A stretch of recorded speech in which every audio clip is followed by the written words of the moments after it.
Hello everyone. आज हम discuss करेंगे 12th क्लास की 7 यूनिट है dual nature of matter and radiation. तो इसमें टॉपिक है इलेक्ट्रॉन एमिशन। वो देखते हैं क्या होता है इलेक्ट्रॉन एमिशन। देखिए हमने एटम एंड न्यूक्लियाई यूनिट में पढ़ा था कि एटम है उसके अंदर न्यूक्लियस होता है और बाहर इलेक्ट्रॉन रिवॉल्व करते हैं। तो एक मेटल सरफेस के ऊपर अगर बाहर से एनर्जी इंसिडेंट की जाती है, एनर्जी दी जाती है, तो जो इलेक्ट्रॉन होते हैं वो इजेक्ट कर जाते हैं, इलेक्ट्रॉन एमिट हो जाते हैं मेटल सरफेस से। तो उसी को बोला गया है इलेक्ट्रॉन एमिशन। जब बाहर से कोई एनर्जी प्रोवाइड की तो इलेक्ट्रॉन का निकल जाना या इलेक्ट्रॉन का इजेक्ट हो जाना, इमिशन हो जाना। ठीक है, तो यही लिख रखा है। देखिए the phenomena of emission of electron from the metal surface by applying external energy is called emission of electron. जब बाहर से मेटल सरफेस के ऊपर कोई एनर्जी, एक्सटर्नल एनर्जी प्रोवाइड की जाती है तो इलेक्ट्रॉन इजेक्ट हो जाते हैं, एमिट हो जाते हैं, तो वो क्या कहलाते हैं, इलेक्ट्रॉन एमिशन। तो इसके कुछ टाइप्स हैं, वो देखते हैं। 4 टाइप हैं इलेक्ट्रॉन एमिशन की। तो फर्स्ट जो है वो देखिए थर्मियोनिक एमिशन। नाम से ही पता चला, थर्म रिलेटेड टू टेम्परेचर है, हीट से रिलेटेड है। तो जब मेटल सरफेस के ऊपर बाहर से कोई हीट प्रोवाइड की जाती है तो इलेक्ट्रॉन इजेक्ट हो जाते हैं, इलेक्ट्रॉन एमिट हो जाते हैं। तो उनको उस प्रोसेस को क्या बोला गया है, थर्मियोनिक एमिशन। और जो इलेक्ट्रॉन एमिट होंगे उनको बोला गया थर्मल इलेक्ट्रॉन। ठीक है, तो आइए देखते हैं इनकी definition. It is the phenomena of emission of electron from the metal surface by heat is provide heat is called the thermionic emission। जब बाहर से सरफेस के ऊपर कोई हीट प्रोवाइड की जाती है उस वजह से इजेक्ट होते हैं इलेक्ट्रॉन, उस प्रोसेस को बोला गया है थर्मियोनिक एमिशन। और जो एमिट होते हैं इलेक्ट्रॉन वो क्या कहलाते हैं, थर्मल इलेक्ट्रॉन। ठीक है। सेकंड देखिए फोटो इलेक्ट्रिक एमिशन। नाम से ही पता चला, फोटो मीन्स लाइट। बाहर से कोई लाइट प्रोवाइड की जाती है, सरफेस के ऊपर लाइट इंसिडेंट की जाती है तो इलेक्ट्रॉन जो है उस लाइट को रिसीव कर लेते हैं, एनर्जी को रिसीव कर लेते हैं और रिजेक्ट हो जाते हैं। तो इस प्रोसेस को बोलेंगे फोटो इलेक्ट्रिक एमिशन। और जो इलेक्ट्रॉन निकलेंगे, जब इलेक्ट्रॉन एमिट होंगे, उनको क्या बोला गया है, फोटो इलेक्ट्रॉन। ठीक है। The process of emission of electron from the metal surface by fouling light on it. जब मेटल सरफेस के ऊपर लाइट फॉल करते हैं तो इलेक्ट्रॉन इजेक्ट होना, उस प्रोसेस को बोला गया फोटो इलेक्ट्रिक एमिशन। और जो इलेक्ट्रॉन निकल के बाहर जाएंगे उनको बोला गया फोटो इलेक्ट्रॉन। ठीक है। थर्ड देखिए फील्ड एमिशन। नाम से ही पता चला, जब कोई फील्ड प्रोवाइड करेंगे उस वजह से इलेक्ट्रॉन इजेक्ट होंगे, इमिट होंगे, उस प्रोसेस को बोला गया फील्ड एमिशन। जब फील्ड प्रोवाइड करे, एक हम सिरे पे नेगेटिव देते हैं, एक पॉजिटिव देते हैं, कुछ पोटेंशियल डिफरेंस होता है दोनों के बीच में, उस वजह से इलेक्ट्रॉन एमिट हों। ठीक है। देखिए the process of emission of electron from the metal surface by applying electric field. जब इलेक्ट्रिक फील्ड प्रोवाइड करते हैं मेटल सरफेस के ऊपर, उस वजह से इंजेक्शन होना इलेक्ट्रॉन का या एमिट होना, उस प्रोसेस को क्या बोलेंगे, फील्ड एमिशन। ठीक है।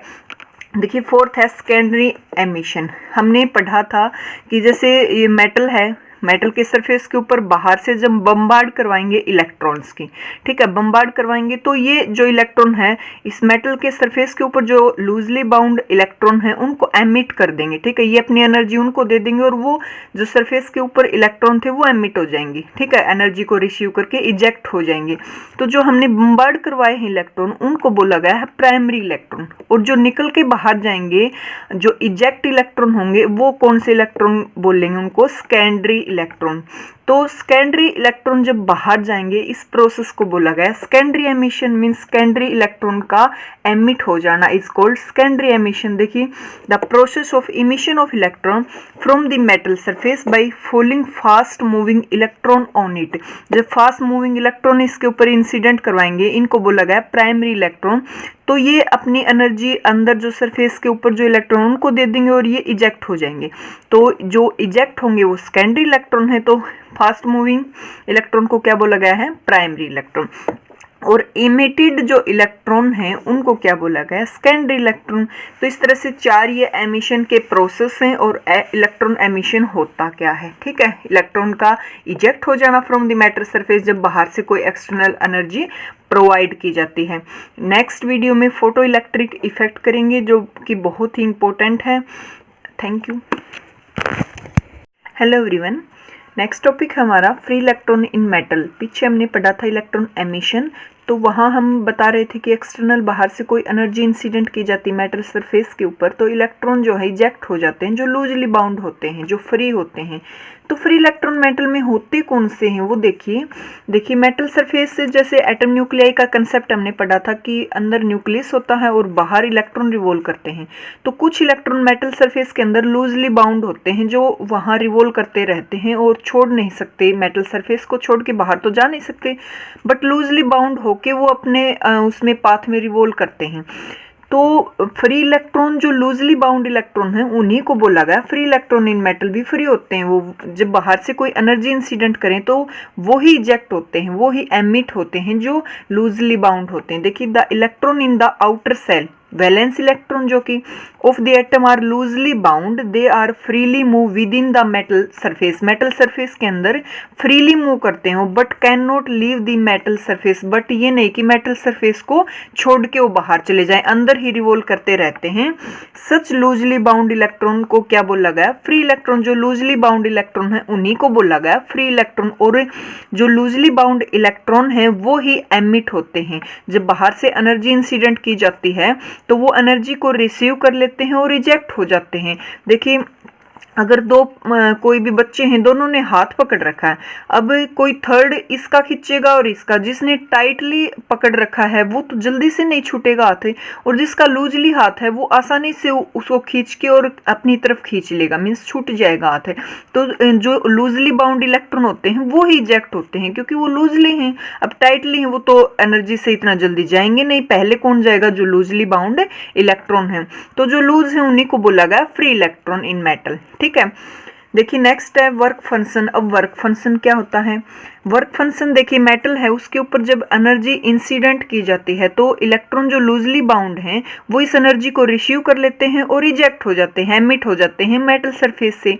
ठीक है, तो जितनी एनर्जी इनको प्रोवाइड की जाए है और सिर्फ ये इजेक्ट ही हो, उतनी एनर्जी इनको प्रोवाइड करे जो कि ये सिर्फ वहां से मेटल सरफेस से निकल जाएं। बस हमें नहीं पता वो कहाँ जाएंगे, या जाएं या ना जाएं, उससे कोई लेना देना नहीं है। सिर्फ इतनी एनर्जी प्रोवाइड करें कि वो मेटल सरफेस को छोड़ दे, इजेक्ट हो जाए या एमिट हो जाए मेटल सरफेस से, तो उस एनर्जी को बोला गया है वर्क फंक्शन। इतनी तो मिनिमम एनर्जी इनको प्रोवाइड ही करे कि सिर्फ ही निकल जाए। देखिए डेफिनेशन एक बार, minimum energy require by an electron to escape from the metal surface। इतनी मिनिमम एनर्जी तो इलेक्ट्रॉन को प्रोवाइड की जाए कि वो मेटल सरफेस से इस्केप हो जाए, एमिट हो जाए, इजेक्ट हो जाए सिर्फ। ठीक है, अब काइनेटिक एनर्जी की बात आगे आती है। काइनेटिक और कुछ एनर्जी हो तो ये रिसीव करके काइनेटिक एनर्जी मीन्स मोमेंट कर जाए, बट वर्क फंक्शन क्या होता है? सिर्फ इतनी एनर्जी कि इतनी एनर्जी इनको प्रोवाइड की जाए कि इजेक्ट कर जाए मेटल सरफेस से। ठीक है, तो उसको बोला गया वर्क फंक्शन।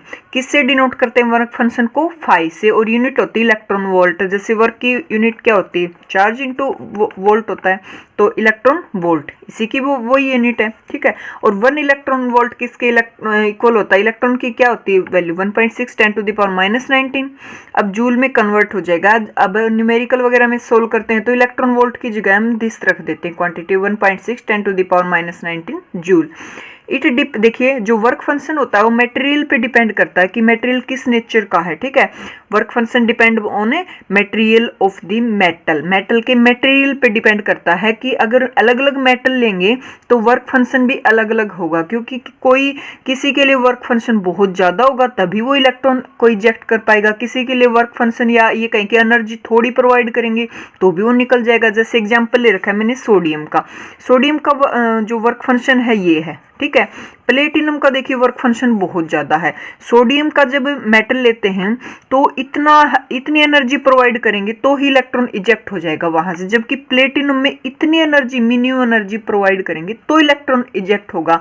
तो जो वर्क फंक्शन है मेटल के मटेरियल पे डिपेंड करता है। ठीक है, अलग अलग मटेरियल का अलग अलग वर्क फंक्शन होगा तभी इलेक्ट्रॉन इजेक्ट होगा। और देखिए फिर से बता देती हूँ, फ्री इलेक्ट्रॉन कौन से होते हैं? जो लूजली बाउंड इलेक्ट्रॉन होते हैं मेटल के अंदर, जो कि बाहर से एनर्जी प्रोवाइड करेंगे तो इजेक्ट होंगे, लूजली बाउंड ही इजेक्ट होंगे, तो उनको क्या बोला गया? Free electron in metal.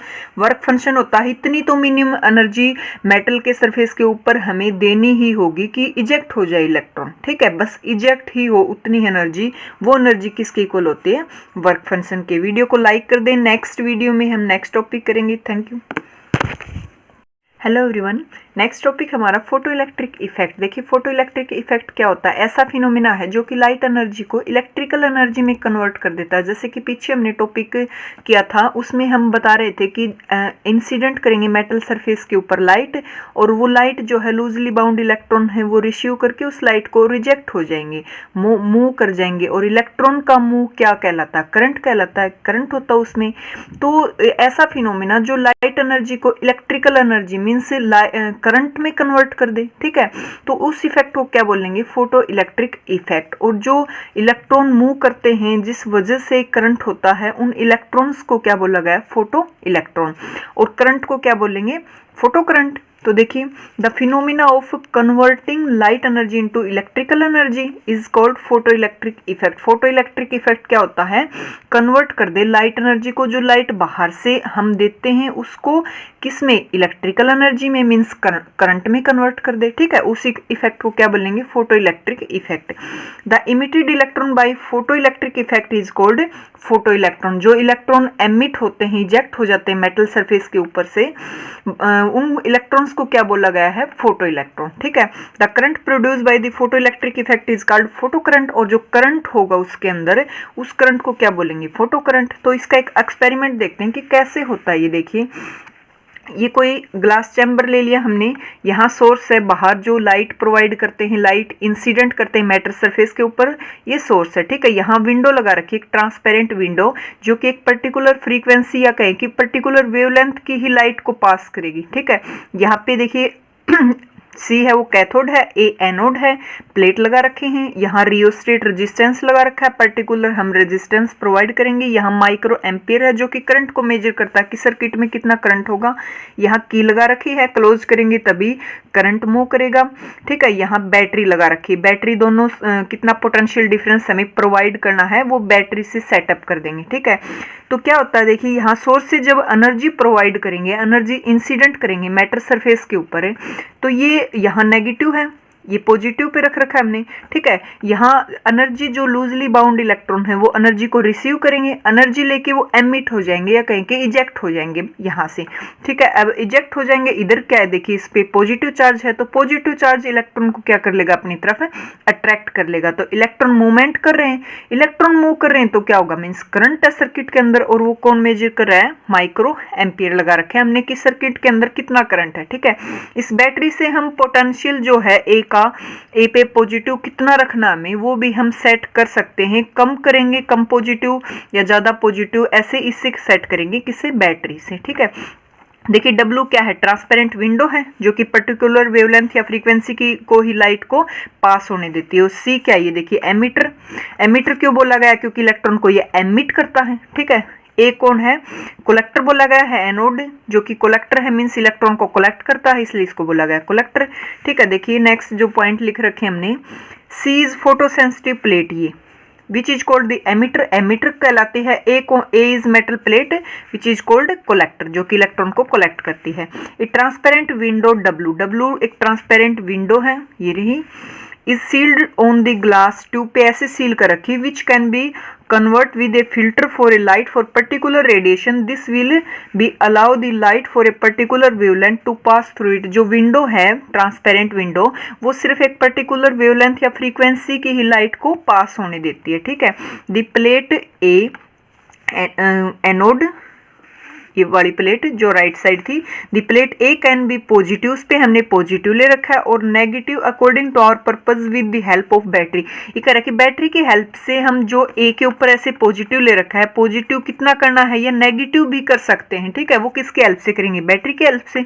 Electron flow करेंगे सी से ए की तरफ, मतलब एमिटर टू कोलेक्टर, कोलेक्टर उसको कोलेक्ट कर लेगा, प्लेट रिजल्टिंग क्या रिजल्ट मिलेगा हमें? Photoelectric current. जब इलेक्ट्रॉन मूव करेंगे, मोमेंट होगा इलेक्ट्रॉन का, तो ऑब्वियसली करंट ही होगा वो। Micro ammeter show deflection, micro ammeter में डिफ्लेक्शन दिखेगा। डिफ्लेक्शन क्या है? क्या मेजर करेगा वो? करंट, मींस डिफ्लेक्शन, क्योंकि देखिए सर्किट के अंदर जब करंट होगा तो माइक्रोमीटर के अंदर डिफ्लेक्शन होगा, और ये मेजर कर लेगा कि सर्किट के अंदर कितना करंट है, ठीक है। ये इसका एक्सपेरिमेंट है कि किस तरह से लाइट इंसिडेंट होगी तो इलेक्ट्रॉन मूव करते हैं, किस तरह से सर्किट में करंट होता है, किस तरह से लाइट एनर्जी जो है इलेक्ट्रिकल एनर्जी में कन्वर्ट होती है। तो नेक्स्ट टॉपिक करेंगे नेक्स्ट वीडियो में। Thank you. Hello everyone. Next topic हमारा graph of photoelectric effect. Photoelectric effect जो हमने पढ़ा था उसके क्या क्या ग्राफ हैं, काफ़ी इंपॉर्टेंट हैं, काफ़ी बार पूछे जाते हैं ग्राफ हैं।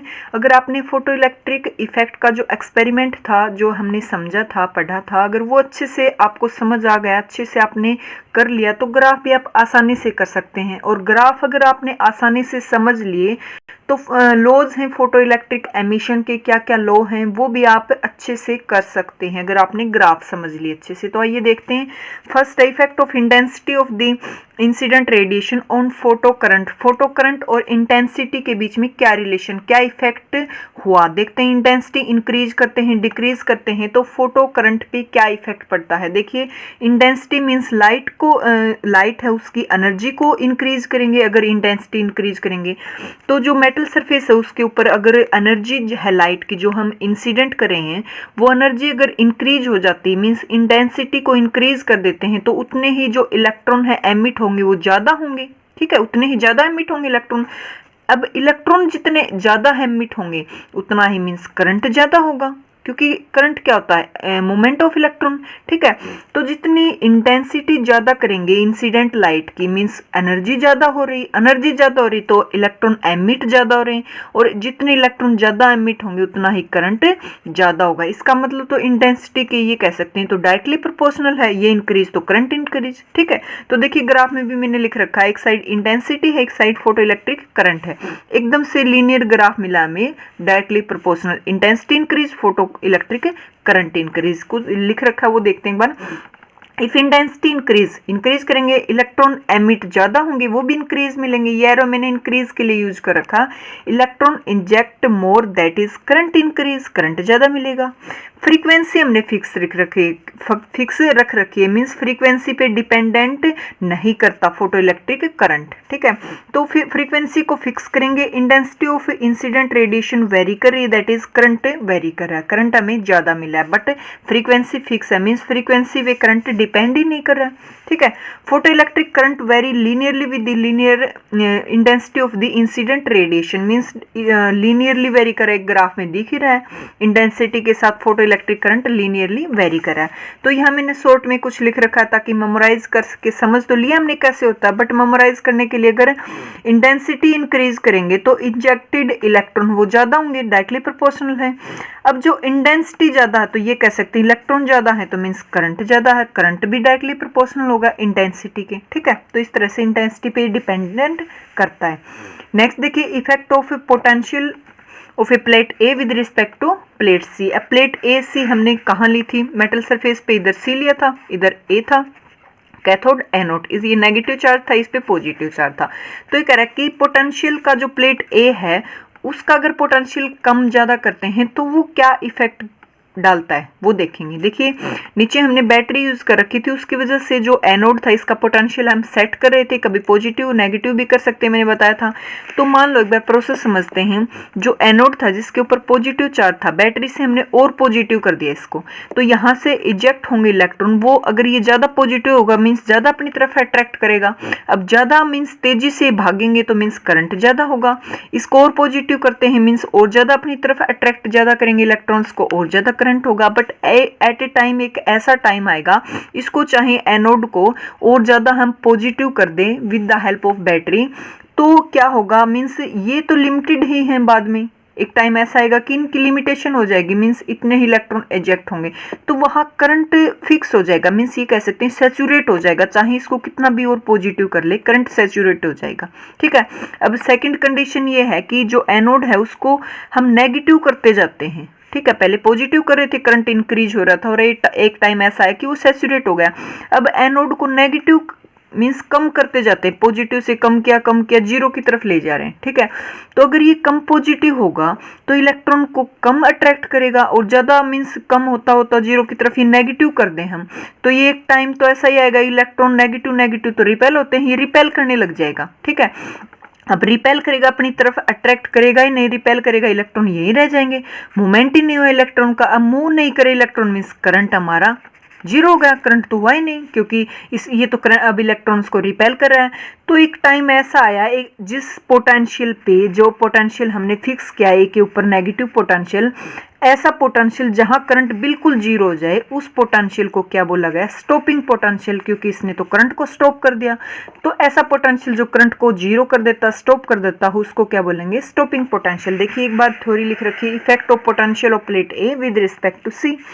Keep the plate A at some accelerating positive potential with respect to C. कोई भी हम विद रिस्पेक्ट टू सी के पॉजिटिव रख देते हैं प्लेट ए को, ठीक है।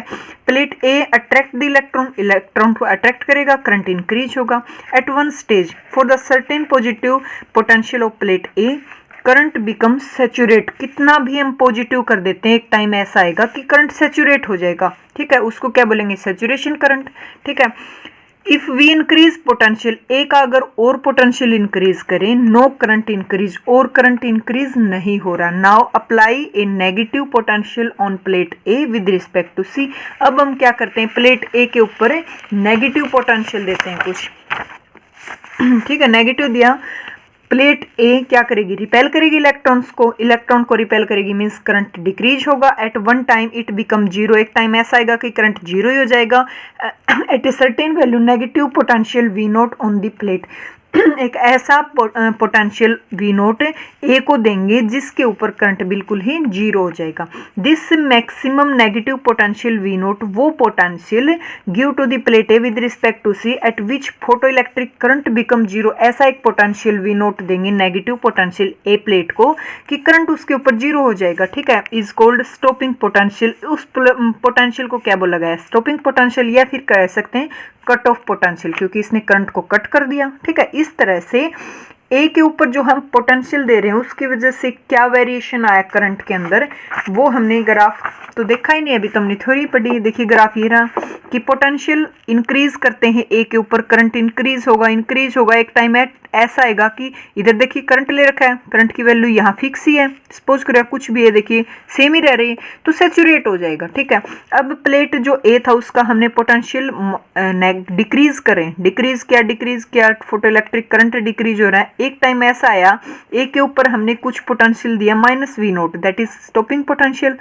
और करंट क्या होगा? देखिए करंट वाई डायरेक्शन में रखा है, यहाँ जीरो करंट है, तो यहाँ मीन्स जीरो करंट है, करंट बिल्कुल स्टॉप हो जाएगा, जीरो हो जाएगा। नेक्स्ट देखिए इंटेंसिटी के ऊपर इफेक्ट दिखा रखा है मैंने इस ग्राफ में कि अगर इंटेंसिटी इंक्रीज करते हैं, देखिए I1 I2 I3 सबसे ज्यादा, I2 उससे कम I1, तो जितनी इंटेंसिटी इंक्रीज करते हैं करंट देखिए उतना ही इंक्रीज हो रहा है। वाई डायरेक्शन में करंट ले रखा है, करंट की वैल्यू उतनी ही ज्यादा मिलती है इंटेंसिटी के साथ। ये तो क्योंकि हमने ग्राफ भी पढ़ा था अभी, क्योंकि इंटेंसिटी के डायरेक्टली प्रोपोर्शनल होता है current.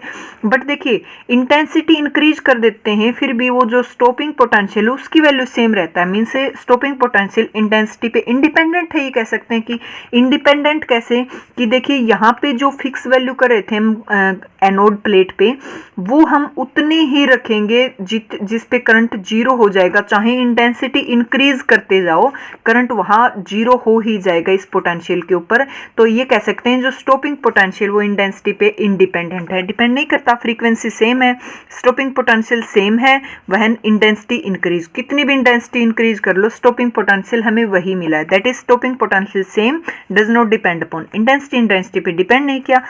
That is kinetic does not depend upon intensity, ये कह सकते हैं काइनेटिक एनर्जी इंटेंसिटी पे डिपेंडेंट नहीं है, ठीक है।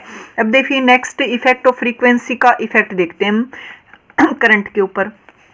देखिए स्टॉपिंग, यहाँ फ्रीक्वेंसी हमने इंक्रीज की न्यू3 न्यू2 न्यू1, बट क्या मिला? देखिए करंट की इधर वैल्यू, करंट हमें फ्रीक्वेंसी के साथ, सपोज करो ये न्यू3 है, ये न्यू2 है, ये न्यू1 है, अब इंक्रीज करते जाएंगे फ्रीक्वेंसी, बट करंट देखिए सेम टाइम पे ही सैचुरेट हो रहा है, ठीक है। यहाँ तीनों इंटेंसिटी का सैचुरेशन करंट सेम मिला है, इसका मतलब करंट जो फ्रीक्वेंसी पे डिपेंड ही नहीं कर रहा, ठीक है।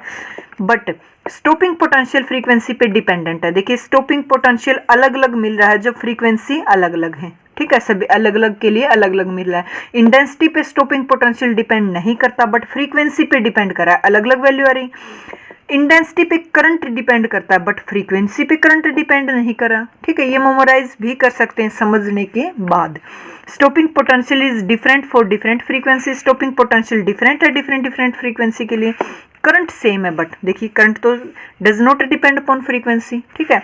यह मैंने शॉर्ट में लिख भी रखा है याद करने के लिए कि करंट डिपेंड किस पे करता है, इंटेंसिटी पे, काइनेटिक एनर्जी फ्रीक्वेंसी पे डिपेंड करती है, ठीक है। ये जो करंट है फ्रीक्वेंसी पे डिपेंड नहीं करता। स्टॉपिंग पोटेंशियल फ्रीक्वेंसी पे डिपेंड करता है, ये देखिए फ्रीक्वेंसी पे डिपेंडेंट है, बट स्टॉपिंग पोटेंशियल इंटेंसिटी पे डिपेंड नहीं है। ये देखिए इंटेंसिटी पे डिपेंड है ही नहीं, इसने तो सेम वैल्यू आ रही है जब इंटेंसिटी भी इंक्रीज कर रहे हैं। नेक्स्ट ग्राफ देखिए एक बार, यहाँ मैंने ले रखा है स्टॉपिंग फ्रीक्वेंसी थ्रेशोल्ड फ्रीक्वेंसी बोला गया, जिसको यहाँ से कुछ ना कुछ मेटल के ऊपर, यहाँ 2 मेटल ले लिए मैंने, मेटल ए बी, तो इतनी प्रोवाइड करेंगे मेटल ए के लिए ये थ्रेशोल्ड फ्रीक्वेंसी, इतनी तो मिनिमम प्रोवाइड करनी ही पड़ेगी। उसके बाद में इजेक्शन होगा, इलेक्ट्रॉन का एमिट होंगे, ठीक है, उसके बाद में वो मूव करेंगे। तो ये मिनिमम जो फ्रीक्वेंसी जो मेटल को प्रोवाइड करनी ही करनी पड़ेगी ताकि जो इलेक्ट्रॉन इजेक्ट हो, उस मिनिमम फ्रीक्वेंसी को बोला गया थ्रेशोल्ड फ्रीक्वेंसी, ठीक है। इससे कम तो मीन्स इजेक्शन ही नहीं होगा, इलेक्ट्रॉन का एमिट ही नहीं होंगे। तो स्टॉपिंग पोटेंशियल वेरी होगा, वेरी कर रहा है linearly with the frequency, frequency इधर ले रखी देखिए, फ्रीक्वेंसी के साथ स्टॉपिंग पोटेंशियल लीनियरली वेरी कर रहे हैं, ठीक है। Certain minimum cut off frequency new note, जो इसको बोला गया threshold frequency for the ejected electron, ऐसी मिनिमम फ्रीक्वेंसी तो मेटल सरफेस को प्रोवाइड करनी ही पड़ेगी। उससे पहले अगर न्यू नोट मीन्स सपोज कर लो कि 5 ले लिया हमने न्यू नोट की वैल्यू, तो किसी मेटल सरफेस के लिए अगर 5 वैल्यू है थ्रेशोल्ड फ्रीक्वेंसी, अगर 4 देंगे तो मीन्स इजेक्शन ही नहीं होगा, इलेक्ट्रॉन का होंगे नहीं, मिनिमम 5 तो देनी ही पड़ेगी। और इस जो मिनिमम फ्रीक्वेंसी को क्या बोला गया, थ्रेशोल्ड फ्रीक्वेंसी। अगर थ्रेशोल्ड फ्रीक्वेंसी किसी मेटल की 5 है तो मिनिमम 5 तो देनी ही पड़ेगी, उससे ज़्यादा देंगे तो बहुत अच्छी बात है, बट मैं ये कह रही हूँ कि इससे कम अगर देते हैं, प्रोवाइड करते हैं, तो मेटल सरफेस से इलेक्ट्रॉन का इजेक्शन होगा ही नहीं। तो इस मिनिमम फ्रीक्वेंसी जहां से प्रोसेस स्टार्ट होता है इमिशन का, इजेक्शन का, उस फ्रीक्वेंसी को बोला गया थ्रेशोल्ड फ्रीक्वेंसी। नेक्स्ट टॉपिक करेंगे हम आइंस्टीन फोटोइलेक्ट्रिक इक्वेशन क्या है, क्या इसके यूज हैं, तो नेक्स्ट वीडियो में करेंगे। Thank you. Hello everyone, next topic है हमारा laws of photoelectric emission. Photoelectric emission के क्या लॉ हैं, देखिए पिछली वीडियो में हमने ग्राफ किए थे, जिसने ग्राफ अच्छे से समझ लिए, जिसने ग्राफ कर लिए, वो इन पॉइंट्स को बहुत अच्छे से क्लियर समझ सकता है, तो उन्हीं पे बेस्ड है। देखिए photoelectric current is directly proportional to intensity of the incident light. जो इंसिडेंट लाइट हम कर रहे थे, मेटल सरफेस के ऊपर इंसिडेंट कर रहे थे लाइट, उसकी इंटेंसिटी पे ही फोटोइलेक्ट्रिक करंट डिपेंडेंट था। जितनी इंटेंसिटी इंक्रीज कर रहे थे, intensity increase means energy increase, ठीक है, तो फोटो इलेक्ट्रिक करंट भी उतना ही इंक्रीज हो रहा था। देखिए मैं ग्राफ में भी अभी दिखाती हूँ, हमने पढ़ा था ये ग्राफ है, इंटेंसिटी थी photoelectric current, directly proportional graph मिल रहा था हमें कि जितनी इंटेंसिटी इंक्रीज करेंगे फोटो इलेक्ट्रिक करंट उतना ही इंक्रीज होगा, डायरेक्टली प्रोपोर्शनल है। सेकंड पॉइंट देखिए, saturation current is found to be proportional to the intensity of incident radiation. Proportional है ये भी, सैचुरेशन करंट जितना इंटेंसिटी इंक्रीज करेंगे सैचुरेशन करंट उतना ही हमें इंक्रीज मिल रहा था। देखिए जितनी इंटेंसिटी इंक्रीज करेंगे सैचुरेशन करंट उतना ही ज़्यादा मिलेगा, डायरेक्टली प्रोपोर्शनल भी सैचुरेशन करंट, ये सैचुरेट हो रहा था, बट इंटेंसिटी इंक्रीज करेंगे तो सैचुरेशन करंट भी उतना ही इंक्रीज होगा। नेक्स्ट देखिए, stopping potential is independent of the intensity. Intensity पे स्टॉपिंग पोटेंशियल इंडिपेंडेंट था, ये भी हमने ग्राफ में किया था। देखिए इंटेंसिटी इंक्रीज कर रहे थे बट स्टॉपिंग पोटेंशियल सेम मिल रहा था हमें, ठीक है। देखिए I3 I2 I1, I3 सबसे ज़्यादा है, ये इससे कम, ये इससे कम, बट स्टॉपिंग पोटेंशियल तीनों के लिए सेम है, चाहे इंटेंसिटी अलग अलग हो। तो इंटेंसिटी पे ये डिपेंडेंट नहीं है। स्टॉपिंग पोटेंशियल जहां करंट स्टॉप हो जाता था ऐसा पोटेंशियल प्रोवाइड करना एनोड पे, ठीक है। The value of saturation current is independent of the frequency. Frequency पे सैचुरेशन करंट डिपेंडेंट नहीं था, ये भी हमने ग्राफ किया था। देखिए 3 फ्रीक्वेंसी ले रखी हमने, न्यू1 न्यू2 न्यू3, फ्रीक्वेंसी अलग अलग हैं बट हमें क्या है, देखिए सैचुरेशन करंट सेम पॉइंट पे मिला, इस फ्रीक्वेंसी के लिए भी, इसके लिए भी, इसके लिए भी। तो जो सैचुरेशन करंट है वो फ्रीक्वेंसी पे डिपेंडेंट नहीं है, इंडिपेंडेंट है, ये कह सकते हैं, ठीक है।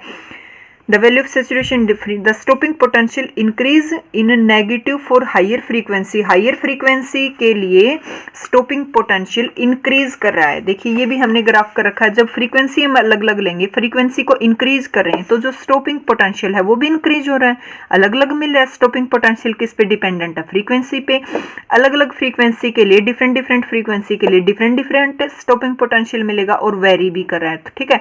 तो जो स्टॉपिंग पोटेंशियल है वो किस पे डिपेंडेंट है? फ्रीक्वेंसी पे। अलग अलग फ्रीक्वेंसी के लिए अलग अलग स्टॉपिंग पोटेंशियल होगा। नेक्स्ट देखिए, there exists a certain minimum frequency of the incident radiation below which no emission of photoelectron take place, this frequency is called threshold frequency. कह रहा कि ऐसी मिनिमम फ्रीक्वेंसी तो प्रोवाइड करनी ही पड़ेगी सरफेस के ऊपर जिसपे ऐसी मिनिमम फ्रीक्वेंसी जिसपे कि इंसिडेंट जो एमिशन है, मींस एमिशन होगा इलेक्ट्रॉन का। देखिए कह सकते हैं कि मैंने बताया था पीछे भी कंसेप्ट, ऐसी मिनिमम थ्रेशोल्ड फ्रीक्वेंसी जहां इलेक्ट्रॉन एमिट होना स्टार्ट हो, ठीक है। इससे अगर कम देंगे फ्रीक्वेंसी तो एमिट ही नहीं होंगे। जैसे मैंने बताया था किसी सरफेस के लिए थ्रेशोल्ड फ्रीक्वेंसी की वैल्यू 5 है, ठीक है। अब 4 प्रोवाइड करेंगे तो एमिट ही नहीं होंगे, 3 प्रोवाइड करेंगे तो इलेक्ट्रॉन एमिट ही नहीं होंगे। तो मिनिमम इतनी तो फ्री प्रोवाइड करनी ही पड़ेगी ताकि इजेक्ट हो इलेक्ट्रॉन मेटल सरफेस से एमिट हो, ठीक है। या इससे ऊपर भी दे सकते हैं। तो मिनिमम इतनी फ्रीक्वेंसी प्रोवाइड करनी जहां एमिशन हो इलेक्ट्रॉन का, इजेक्ट हो जाए, उस फ्रीक्वेंसी को बोला गया थ्रेशोल्ड फ्रीक्वेंसी, ठीक है, मिनिमम फ्रीक्वेंसी। ये कह रहा कि the time lag between the incident of radiation and emission of photo electron very small. जो हम इंसिडेंट करें लाइट मेटल सरफेस के ऊपर, उसके बीच में और एमिट हो रहा है इलेक्ट्रॉन, उसके बीच में बहुत ही स्मॉल टाइम है, 10⁻⁹ सेकंड के अप्रोक्सीमेट है। देखिए बहुत ही कम है। तो ये कह रहा कि हम इंसिडेंट करेंगे लाइट और फटाफट जो इलेक्ट्रॉन है उसको रिसीव करके इजेक्ट हो जाएगा। तो इन दोनों प्रोसेस के बीच में यहाँ जो टाइम है बहुत ही वेरी स्मॉल है, अबाउट 10⁻⁻19 सेकेंड। तो ये इनके लो हैं। अगर आपको ग्राफ अच्छे समझ आ गया तो आप देखिए लो आसानी से कर सकते हैं, अपने आप भी लिख सकते हैं। तो नेक्स्ट टॉपिक नेक्स्ट वीडियो में करेंगे। Thank you. Hello everyone, next topic हमारा आइंस्टीन फोटो इलेक्ट्रिक इक्वेशन। एक इक्वेशन निकल के आई है, बनी है फोटो इलेक्ट्रिक इफेक्ट के अंदर, जिसको बोला गया है आइंस्टीन फोटो इलेक्ट्रिक इक्वेशन। वही हम स्टडी करेंगे कि कौन सी ऐसी इक्वेशन थी। देखिए हमने फोटो इलेक्ट्रिक इफेक्ट पढ़ा था कि एक मेटल सरफेस के ऊपर अगर लाइट इंसिडेंट करेंगे, ठीक है, वहां से लाइट को कौन रिसीव कर लेंगे? जो लूजली बाउंड इलेक्ट्रॉन है, और जो लूजली बाउंड इलेक्ट्रॉन है लाइट को रिसीव करके वहां से इजेक्ट हो जाएंगे, एमिट हो जाएंगे, ठीक है। तो जो लाइट हम इंसिडेंट कर रहे थे वो एक फोटोन के इक्वल थी, और उसकी क्या वैल्यू थी फोटोन की? जो एनर्जी इंसिडेंट कर रहे थे एच न्यू के इक्वल इंसिडेंट कर रहे थे, फोटोन की एनर्जी कितनी होगी? H nu. H is Planck constant and nu is frequency, ठीक है। तो यहाँ जितनी हम एनर्जी इसके ऊपर इंसिडेंट कर रहे थे, तो इलेक्ट्रॉन हमने ये भी पढ़ा था कि वर्क फंक्शन जो है अलग अलग मेटल के लिए अलग अलग होता है, ठीक है। इतनी मिनिमम एनर्जी तो प्रोवाइड करनी ही पड़ेगी कि इजेक्ट हो जाए। तो जितनी हम एनर्जी प्रोवाइड करेंगे वो 2 पार्ट में डिवाइड हो जाती है। किसमें? एक तो जितना वर्क फंक्शन है मेटल का, जितनी एनर्जी उनको चाहिए कि वो इजेक्ट हो जाए, मींस वर्क फंक्शन में, ठीक है। प्लस अगर बच गई और एनर्जी जो हमने प्रोवाइड की वर्क फंक्शन से वो ज्यादा प्रोवाइड की है, तो कुछ तो वर्क फंक्शन ले ली और कुछ बच गई तो वो मूव कर जाएगा, मींस काइनेटिक एनर्जी में कन्वर्ट हो जाएगी। तो ये जो इंसिडेंट कर रहे थे लाइट, हम 2 पार्ट में डिवाइड हो जाती है वर्क फंक्शन में कि ये यहाँ से इजेक्ट हो जाए, उतनी एनर्जी ले लेगा, और जो बची है उसमें वो किस में कन्वर्ट हो जाएगी? वो इलेक्ट्रॉन मूव कर जाएगा, मींस काइनेटिक एनर्जी में, ठीक है। तो देखिए मैंने photon of energy H nu का photon fall on metal surface के ऊपर फॉल करते हैं। The energy of the photon is observe कर ली जाती है बाय द इलेक्ट्रॉन के द्वारा। इस फॉलोइंग टू वे में वो इलेक्ट्रॉन की एनर्जी को लेता है। इलेक्ट्रॉन कौन से 2 वे में? देखिए यहाँ मैंने एक फोटोन के लिए लाइन लिख रखी है, light radiation is called a photon. जो लाइट हम एमिट कर रहे थे वो क्या है? फोटोन है, which travel with speed of light है। जो लाइट की स्पीड होती है 3 × 10⁸ मीटर पर सेकंड, उसी स्पीड से फोटोन ट्रेवल करते हैं, उसी स्पीड से। द एनर्जी क्या होती है फोटोन की? एच न्यू के एनर्जी के इक्विवेलेंट हम फोटोन इंसिडेंट करें तो इलेक्ट्रॉन की एनर्जी कितनी है? फोटोन की energy H nu. H is Planck constant, nu is frequency, ठीक है। तो जो हमने इंसिडेंट की लाइट 2 वे में वो डिवाइड हो जाती है, ये बोल सकते हैं। कौन कौन से 2 वे हैं, कौन कौन से 2 पार्ट हैं? देखिए first part, a part of energy of the photon is used in liberate the electron from the metal surface which is equal to work function phi से डिनोट करते हैं, ऑफ द मेटल। ये कह रहा है कुछ पार्ट एनर्जी का electron के द्वारा ले लिया जाता है ताकि वो वहां से इजेक्ट हो जाए, लिबरेट हो जाए, एमिट हो जाए, ठीक है। उस एनर्जी को बोला गया वर्क फंक्शन। कुछ पार्ट तो उसने निकलने के लिए मेटल सरफेस से ले लिया। सेकंड, जो बच गई energy, the rest of the energy of the photon is used in impart the maximum kinetic energy of the emit photon electron. जो रेस्ट कुछ और एनर्जी रह गई फोटोन की, कुछ तो उसने निकलने के लिए ले ली, जो रेस्ट एनर्जी रह गई फोटोन की जो हमने इंसिडेंट की थी वो उस काइनेटिक एनर्जी के लिए ले लेगा, ठीक है, वो मूव कर जाएगा इलेक्ट्रॉन। तो एनर्जी हमने टोटल दी थी एच न्यू, फोटोन की एनर्जी कितनी होती है एच न्यू। ये एनर्जी इलेक्ट्रॉन ने क्या किया, कुछ तो निकलने के लिए ले ली वहां से मेटल सरफेस से, वो निकल जाए, एमिट हो जाए, जिसको बोला गया वर्क फंक्शन मींस फाई में, प्लस बची हुई एनर्जी किस में ले ली, वो मूव कर गया काइनेटिक एनर्जी, और काइनेटिक एनर्जी कितनी होती है हाफ एम वी स्क्वायर। तो एच न्यू किसके इक्वल हो गया, phi plus work function plus kinetic energy, ठीक है, फोटोन की जो हमने एनर्जी इंसिडेंट की थी। अब यहाँ से काइनेटिक एनर्जी की वैल्यू निकालेंगे तो देखिए kinetic H new work function वो इधर जाके माइनस में हो जाएगा, ठीक है। तो H nu minus phi naught, ये this is called the Einstein photoelectric equation. इसी इक्वेशन को बोला गया आइंस्टीन फोटो इलेक्ट्रिक इक्वेशन की। काइनेटिक एनर्जी ये पूछ ले कि इलेक्ट्रॉन किस काइनेटिक एनर्जी से मूव करके गया है मेटल सरफेस से, तो क्या होगा, टोटल जो हमने एनर्जी प्रोवाइड की फोटोन की माइनस में वर्क फंक्शन, जितनी उसने वहां से निकलने के लिए ली माइनस कर देंगे तो काइनेटिक एनर्जी आ जाएगी। यहाँ देखिए न्यू नोट है थ्रेशोल्ड फ्रीक्वेंसी या मिनिमम फ्रीक्वेंसी, ये भी हम पढ़ चुके कि इतनी मिनिमम फ्रीक्वेंसी तो प्रोवाइड करें कि मेटल को कि वो सिर्फ निकल जाए वहां से, ठीक है। इससे मिनिमम है ये, इससे कम और करेंगे तो वो निकलेगा ही नहीं। तो एच न्यू नोट क्या होगी, just eject the electron from the metal surface without kinetic energy. H new means ये न्यू तो फ्रीक्वेंसी थी, एच प्लांक कांस्टेंट साथ कर दिया तो ये क्या होगा एनर्जी। तो एच न्यू नोट वो मिनिमम एनर्जी है, सिर्फ इलेक्ट्रॉन मेटल सरफेस से इजेक्ट कर जाए, ठीक है, मूव ना करे, सिर्फ इजेक्ट कर जाए, इतनी मिनिमम फ्रीक्वेंसी को क्या बोला गया है एच न्यू नोट। तो मीन्स ये क्या हुआ, वर्क फंक्शन हुआ, क्योंकि वर्क फंक्शन भी तो यही होता है, सिर्फ इजेक्ट कर दे इलेक्ट्रॉन को, एमिट कर दे। तो वर्क फंक्शन के इक्वल क्या लिख सकते हैं हम, H new note minimum frequency. ये जो ऊपर आइंस्टीन की जो फोटो इलेक्ट्रिक इक्वेशन थी वहां पुट कर दे फाई की जगह, तो देखिए काइनेटिक एनर्जी किसके इक्वल हो जाएगा H nu as it is, और वर्क फंक्शन की जगह क्या रख देंगे एच न्यू नोट, मिनिमम इतनी एनर्जी कि वो सिर्फ इजेक्ट कर जाए, ठीक है। ये हमने टोटल दी थी और इसमें से सिर्फ इजेक्ट कर जाए वो क्या निकल के आएगी काइनेटिक एनर्जी। एच दोनों में कॉमन है तो न्यू माइनस न्यू नोट हो जाएगा, मीन्स काइनेटिक एनर्जी क्या हो जाएगी H into new minus new note. याद भी रखनी है इक्वेशन, डायरेक्ट न्यूमेरिकल वगैरह में यूज करते हैं, हम काइनेटिक एनर्जी फाइंड आउट करेंगे तो H into new minus new note. 3 cases बनते हैं, देखिए अगर न्यू की वैल्यू जो फ्रीक्वेंसी है वो थ्रेशोल्ड से कम हो, थ्रेशोल्ड मिनिमम फ्रीक्वेंसी मैंने 5 का ही बार बार एग्जांपल दे रही हूँ ताकि कंफ्यूज ना हो। अगर वो जो हम एनर्जी दे रहे हैं थ्रेशोल्ड से कम दे, सपोज कर लो 4 दे दी, सपोज कर लो 2 दे दी, तो क्या होगा, देखिए फिर अगर थ्रेशोल्ड से कम देंगे हम फ्रीक्वेंसी तो इजेक्ट ही नहीं होंगे इलेक्ट्रॉन, ठीक है। In this case no emission will take place, emission ही नहीं होगा इलेक्ट्रॉन का अगर फ्रीक्वेंसी हमने थ्रेशोल्ड जो फिक्स फ्रीक्वेंसी उससे कम दे दी तो, ठीक है। अगर हमने उसके इक्वल दे दी तो क्या होगा, अगर हमने इसकी इक्वल दे दी तो सिर्फ इलेक्ट्रॉन इजेक्ट होंगे, एमिट होंगे, मूव नहीं करेंगे।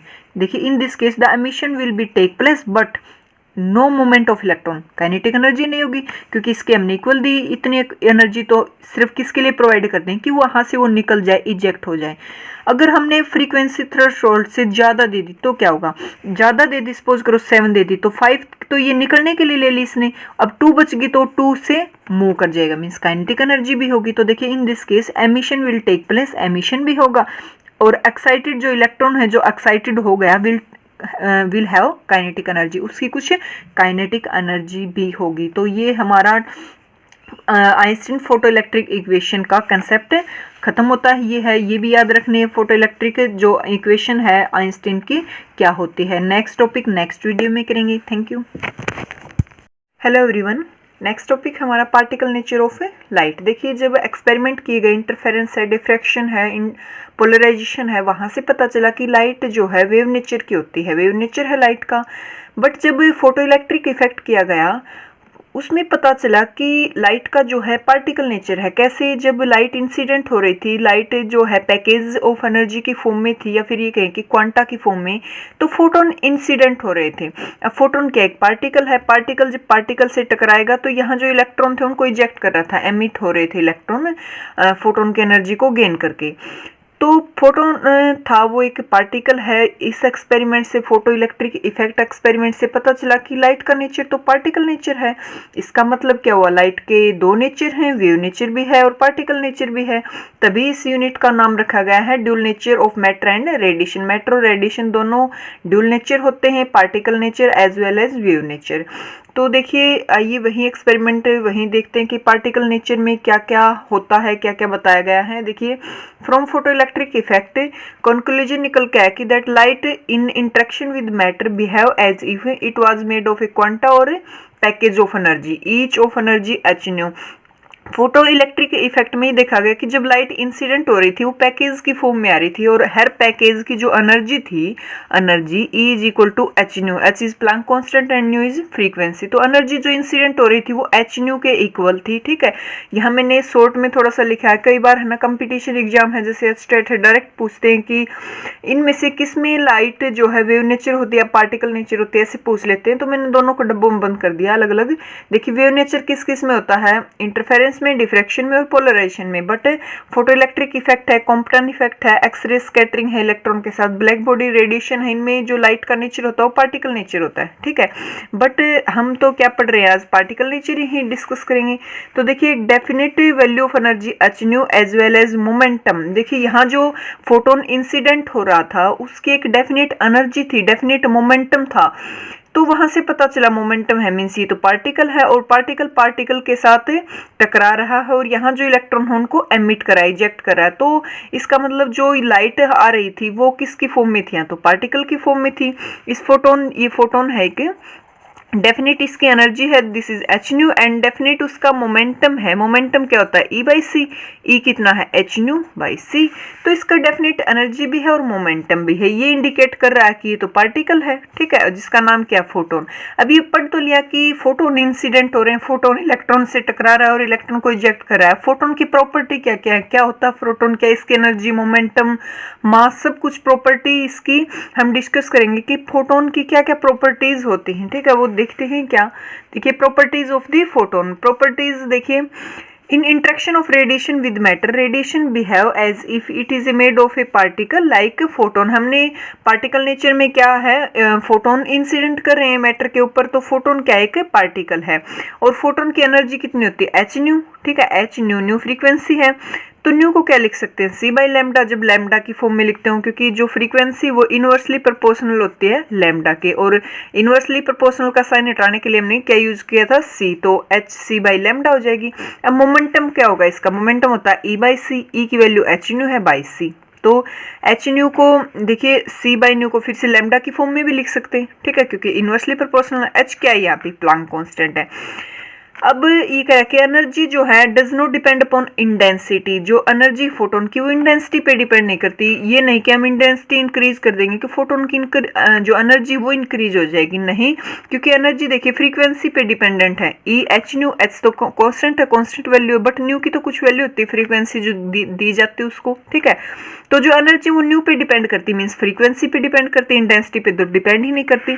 तो ये प्रॉपर्टी ही पढ़ रहे हैं, कौन किस पे डिपेंड करता, कितना डिपेंडेंट है। ठीक है, energy does not depend upon intensity. Intensity पे डिपेंड नहीं करती फोटोन की energy. It depend upon frequency and wavelength. Wavelength या फ्रीक्वेंसी पे डिपेंडेंट है। ठीक है, नेक्स्ट देखिए, इफ इंटेंसिटी इंक्रीज, अगर इंटेंसिटी हम इंक्रीज कर देते हैं तो ये नहीं कि फोटोन की एनर्जी इंक्रीज होगी। अगर इंटेंसिटी इंक्रीज कर देंगे तो नंबर ऑफ फोटोन है, एमिशन होने के रेट है एमिशन फोटोन का, वो इंक्रीज हो जाएगा। सपोज करो मैं एक एग्जांपल देती हूँ, 5 फोटोन एमिट हो रहे हैं और इंटेंसिटी इंक्रीज कर दी। ये नहीं कि 5 की एनर्जी इंक्रीज हो जाएगी, नहीं। 5 की जगह सपोज कर लो 8 एमिट होंगे अब की बार, मतलब रेट इंक्रीज हो जाएगा इंटेंसिटी के साथ। ये कह रहा है कि if intensity increase only increase in the number of photon पर सेकंड जो नंबर ऑफ फोटोन है वो इंक्रीज हो जाएंगे falling on the surface while each photon have same energy. But जो एमिट होंगे उनकी एनर्जी सेम ही रहेगी, बस रेट इंक्रीज हो जाएगा। वो पहले कम थे वो तो ज्यादा एमिट हो जाएगा जब इंटेंसिटी इंक्रीज करते हैं। इसका मतलब जो एनर्जी है वो इंटेंसिटी पे डिपेंड नहीं करती, फ्रीक्वेंसी पे डिपेंड करती है, और वो इस फॉर्मूला में भी साफ दिख रहा है। तो नेक्स्ट देखिए प्रॉपर्टी क्या है। अब फोटोन जो है ए लाइट की जो स्पीड होती है उसी स्पीड से ट्रेवल करते हैं, और लाइट की स्पीड कितनी होती है 3 × 10⁸ मीटर पर सेकंड। तो फोटोन भी जो लाइट की स्पीड है उतनी स्पीड से मतलब ट्रैवलिंग करते हैं। The velocity of the photon velocity होती है फोटोन की वो डिफरेंट मीडियम में डिफरेंट होती है, क्योंकि जो वेलोसिटी होती है वो रिफ्रैक्टिव इंडेक्स पे डिपेंड करती है, रिफ्रैक्टिव इंडेक्स पे डिपेंड करती है। ठीक है, तो अलग मीडिया का जो रिफ्रैक्टिव इंडेक्स होगा वो अलग है, तो इसका मतलब वेलोसिटी भी अलग होगी। ठीक है, फोटोन की, बट फ्रीक्वेंसी हर मीडिया में सेम ही होती है, चाहे one media to other media जाए, फ्रीक्वेंसी फोटोन की सेम रहेगी, बट वेलोसिटी चेंज हो जाएगी, क्योंकि रिफ्रैक्टिव इंडेक्स पे डिपेंडेंट है वेलोसिटी, तो रिफ्रैक्टिव इंडेक्स तो अलग होता है। ठीक है, फ्रीक्वेंसी सेम रहेगी। रेस्ट मास जो फोटोन का है वो जीरो होता है। ठीक है, रेस्ट मास होता ही नहीं, जीरो होता है। कैसे होता है, यहाँ थोड़ा सा प्रूफ कर रखा है। देखिए, रिलेटिविटी थ्योरी से हमने पता किया था कि जो मास होता है ऑब्जेक्ट का वो इसके इक्वल होता है। अब मास है m naught rest mass of that object का 1 minus v square by c square, c speed of light and v is velocity of the particle. तो यहाँ से रेस्ट मास की वैल्यू यहाँ क्या निकल के ये इस साइड जाके मल्टीप्लाई हो जाएगा। अब हमने अभी पढ़ा कि जो फोटोन है वो उसकी जो स्पीड होती है वेलोसिटी वो c के इक्वल होती है, मीन्स लाइट की जितनी स्पीड होती है उतनी ही स्पीड से वो ट्रेवल करता है। तो v की जगह यहाँ देखिए c रख दो, यहाँ c रखते ही कैंसिल, 1 से 1 मतलब 1 पॉजिटिव 1 नेगेटिव कैंसिल, ये m नॉट तो जीरो आ गया। यहाँ से प्रूफ हो गया कि जो फोटोन का रेस्ट मास है वो तो जीरो है। ठीक है, अब फोटोन इलेक्ट्रिकली न्यूट्रल भी होते हैं। न्यूट्रल कैसे, जब इलेक्ट्रिक फील्ड जैसे कि पॉजिटिव एक साइड नेगेटिव रहती है, इलेक्ट्रिक फील्ड में जब फोटोन को रखा गया तो ना पॉजिटिव की तरफ गया ना नेगेटिव की तरफ सीधा निकल गया, मतलब डिफ्लेक्शन नहीं हुआ। इसका मतलब क्या हुआ, चार्ज ही नहीं, फोटोन तो इलेक्ट्रिकली न्यूट्रल। अगर चार्ज होता, नेगेटिव चार्ज होता तो पॉजिटिव की तरफ जाता, पॉजिटिव होता तो नेगेटिव की तरफ जाता, बट सीधा निकल गया, तो इसका मतलब चार्ज ही नहीं है और इलेक्ट्रिकली न्यूट्रल है फोटोन। ठीक है, जब कोलिजन किया, कोलिजन में जैसे चैप्टर हमने पढ़ा था, कोलिजन टू ऑब्जेक्ट है एक दूसरे के साथ कोलाइड करते हैं, टकराते हैं, तो कोलिजन हुआ। तो जब बिफोर कोलिजन, कोलिजन से पहले देखा गया तो जो मोमेंटम है और एनर्जी वो कंजर्व मिले, बट आफ्टर कोलिजन देखा गया तो मोमेंटम और एनर्जी वो भी कंजर्व मिले, बट जब नंबर ऑफ फोटोन है वो कंजर्व नहीं रहे। सपोज करो पहले क्या थे, 4 थे, फिर 6 हो गए। ठीक है, 6 हो गए मतलब और क्रिएट हो गए एटम्स के अंदर, एटम चेंज हो गए। तो ये देखा गया कि जब कोलिजन हुआ तो before collision after collision momentum और एनर्जी तो कंजर्व थे, but number of photon, number means पहले 4 थे 6 हो गए, या 4 थे 3 हो गए, नंबर ऑफ फोटोन कंजर्व नहीं रहे। देखिए, इन फोटोन पार्टिकल कोलिजन, फोटोन का पार्टिकल के साथ जब कोलिजन हुआ, टोटल एनर्जी एंड मोमेंटम तो कंजर्व रहे, बट नंबर ऑफ फोटोन में भी not be conserve in collision, collision के अंदर कंजर्व नहीं रहे। 1 फोटोन या तो अब्जॉर्ब कर लिया गया या न्यू फोटोन में भी क्रिएट, नया फोटोन एक क्रिएट हो गया। ठीक है, इस तरह से फोटोन की प्रॉपर्टी है। नेक्स्ट टॉपिक नेक्स्ट वीडियो में करते हैं। वीडियो को लाइक जरूर कर दे एंड सब्सक्राइब नहीं किया हो तो सब्सक्राइब कर ले। Thank you. Hello everyone, next topic हमारा failure of wave theory of light to explain the photoelectric effect. Photoelectric effect को जब प्रूफ किया गया तो वेव थ्योरी कैसे फेल हो गई, मीन्स लाइट का जो है पार्टिकल नेचर ही इसको प्रूफ कर पाए, वेव थ्योरी ने क्यों नहीं किया। जब लाइट वेव थ्योरी ले रहे थे तो क्यों एक्सप्लेन नहीं कर पाई फोटो इलेक्ट्रिक इफेक्ट, वो डिस्कस करेंगे। देखिए, बहुत सारे ऐसे नेचर हैं जहाँ लाइट जो है वेव नेचर में ही होती है, जैसे इंटरफेरेंस है, डिफ्रैक्शन है, पोलराइजेशन है, बट बहुत सारे ऐसे इफेक्ट हैं जहाँ लाइट को पार्टिकल नेचर होना पड़ता है, जैसे कि फोटो इलेक्ट्रिक इफेक्ट है, कॉम्पटन इफेक्ट है। तो जो फोटो इलेक्ट्रिक इफेक्ट है, यहाँ लाइट का पार्टिकल नेचर ही क्यों काम किया, पार्टिकल नेचर नहीं, वेव नेचर ने क्यों काम नहीं किया। क्या ऐसी प्रॉपर्टी थी जहाँ वेव थ्योरी लाइट की फेल हो गई फोटो इलेक्ट्रिक इफेक्ट को प्रूफ करने में, वो ही डिस्कस करेंगे। फेलियर क्या क्या रहे वेव थ्योरी के। देखिए, वेव थ्योरी के अकॉर्डिंग ये थी कि जब इंटेंसिटी इंक्रीज करेंगे तो एनर्जी इंक्रीज होगी। ठीक है, एनर्जी इंक्रीज हो जाएगी और एनर्जी इंक्रीज होगी, इमिशन जो इमिट हो रहे थे इलेक्ट्रॉन, उनकी एनर्जी इंक्रीज होने से मीन्स काइनेटिक एनर्जी इंक्रीज हो जाएगी, kinetic energy. But photo electric effect में जब हमने पार्टिकल नेचर को स्टडी किया तो वहाँ से हमें पता चला था कि इंटेंसिटी इंक्रीज होने से काइनेटिक एनर्जी इंक्रीज नहीं होगी, सिर्फ जो रेट है एमिट होने का वो इंक्रीज हो जाएगा। रेट इंक्रीज हो जाएगा मीन्स करंट इंक्रीज हो गया, मीन्स ज़्यादा एमिट होंगे इलेक्ट्रॉन, ज़्यादा एमिट होंगी तो मतलब करंट इंक्रीज हो गया। तो इंटेंसिटी करंट पे डिपेंडेंट है, मीन्स इंटेंसिटी इंक्रीज तो रेट इंक्रीज तो करंट इंक्रीज, ये बताया था फोटो इलेक्ट्रिक इफेक्ट में जब हमने स्टडी किया particle nature. But wave nature ये कह रहे कि intensity increase means energy increase means kinetic energy increase, but ये तो पॉसिबल नहीं हुआ। इंटेंसिटी तो काइनेटिक एनर्जी पे डिपेंडेंट है ही नहीं, एनर्जी किस पे डिपेंडेंट है, फ्रीक्वेंसी पे डिपेंडेंट है। तो यहाँ भी वेव थ्योरी फेल हो गई थी। ठीक है, देखिए, according to wave theory of light, if intensity of beam increase, intensity को इंक्रीज करेंगे तो एनर्जी इंक्रीज हो जाएगी। When beam of light fall on the metal surface surface the energy carried by the light is distribute uniformly distribute होगी over the entire surface of the metal. All the free electron present in the surface of the metal will receive the light energy. सभी जितने भी present थे electron metal के अंदर सब ने वो उस लाइट को रिसीव कर लिया and they will be eject out the metal surface. Metal surface से वो इजेक्ट हो गए। तो इसका मतलब क्या हुआ, more intensity means more energy means maximum kinetic energy. But हमने फोटो इलेक्ट्रिक इफेक्ट जो पढ़ा था पार्टिकल नेचर, वहां हमने स्टडी किया था एनर्जी तो फ्रीक्वेंसी पे डिपेंडेंट होती है, इंटेंसिटी पे कैसे बता दिया भाई। ठीक है, तो यहाँ भी जो वेव थ्योरी थी वो फेल हो गई। नेक्स्ट कैसे फेल हो गई, नेक्स्ट पॉइंट देखिए, एमिशन था। अब वेव थ्योरी ने बताया कि किसी भी रेट की फ्रीक्वेंसी इंसिडेंट करेंगे तो मतलब एमिशन होगा ही होगा, किस चाहे फ्रीक्वेंसी कितनी भी हो। ठीक है, यहाँ भी ये फेल हो गई थी वेव थ्योरी, क्योंकि पार्टिकल नेचर ने बताया था कि मिनिमम एक फ्रीक्वेंसी होती है जिसको बोला गया थ्रेशोल्ड फ्रीक्वेंसी। ये तो मिनिमम है, इससे नीचे अगर फ्रीक्वेंसी होगी तो इजेक्ट ही नहीं होगी इलेक्ट्रॉन, एमिशन होगा ही नहीं। तो मिनिमम थ्रेशोल्ड फ्रीक्वेंसी तो होनी चाहिए ताकि वो इजेक्ट हो जाए, ठीक है, बाहर आ जाए।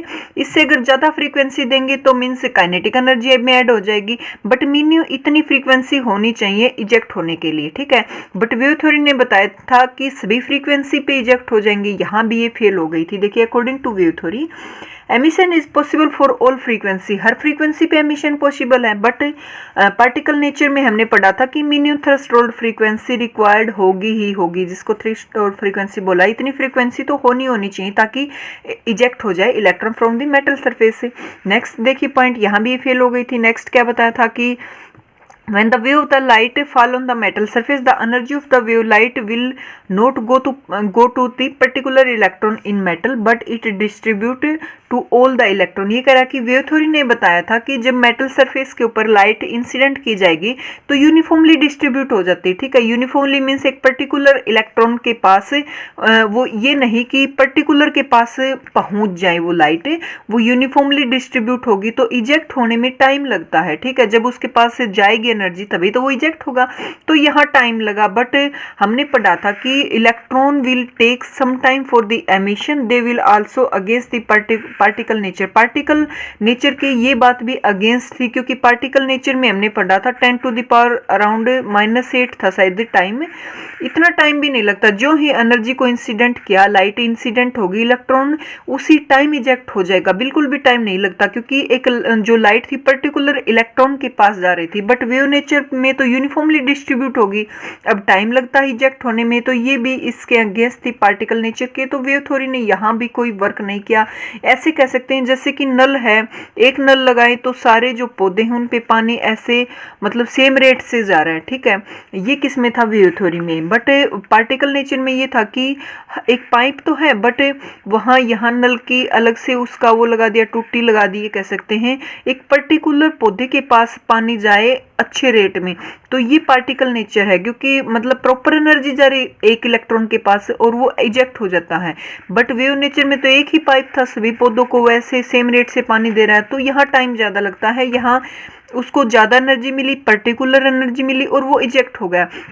तो इस तरह से ये कंडीशंस थी जहाँ वेव थ्योरी ने फोटो इलेक्ट्रिक इफेक्ट को एक्सप्लेन नहीं किया, वो फेल हो गई थी। किसने फोटो इलेक्ट्रिक इफेक्ट को किसने किया, जब लाइट का पार्टिकल नेचर था। तो नेक्स्ट टॉपिक नेक्स्ट वीडियो में करेंगे, वीडियो को लाइक जरूर कर दे। Thank you. Hello everyone, next topic हमारा डी ब्रोगली हाइपोथेसिस। देखिए बहुत सारे एक्सपेरिमेंट किए गए, इंटरफेरेंस है, डिफ्रैक्शन है, पोलराइजेशन है, वहाँ से देखा गया कि लाइट का तो वेव नेचर है, बट जब फोटो इलेक्ट्रिक इफेक्ट है, कॉम्पटन इफेक्ट है, एक्सरे स्कैटरिंग फ्रॉम इलेक्ट्रॉन है, ब्लैक बॉडी रेडिएशन है, वहाँ से पता चला कि लाइट का तो पार्टिकल नेचर है।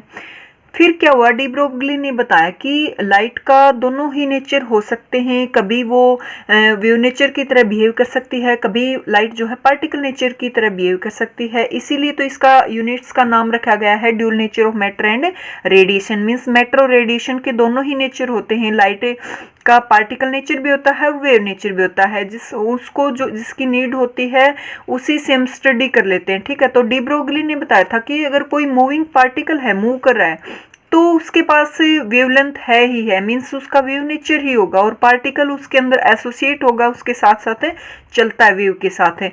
तो मूविंग कोई भी ऑब्जेक्ट है, मैटर है, अगर वो मूव कर रहा है तो उसके वेव नेचर होगा ही होगा। देखिए क्या बताया था इसने, कैसे पार्टिकल और वेव नेचर को इंटर रिलेट किया था, इसने रिलेशन बताया था वेव का वेव नेचर है और लाइट पार्टिकल नेचर है दोनों के बीच में। तो देखिए क्या बताया था, देखते हैं डी ब्रोगली हाइपोथेसिस। देखिए according to this a moving material particle sometime act as a wave, कभी कभी तो वेव की तरह बिहेव करेगा, and sometime as a particle, कभी वो पार्टिकल की तरह बिहेव करता है।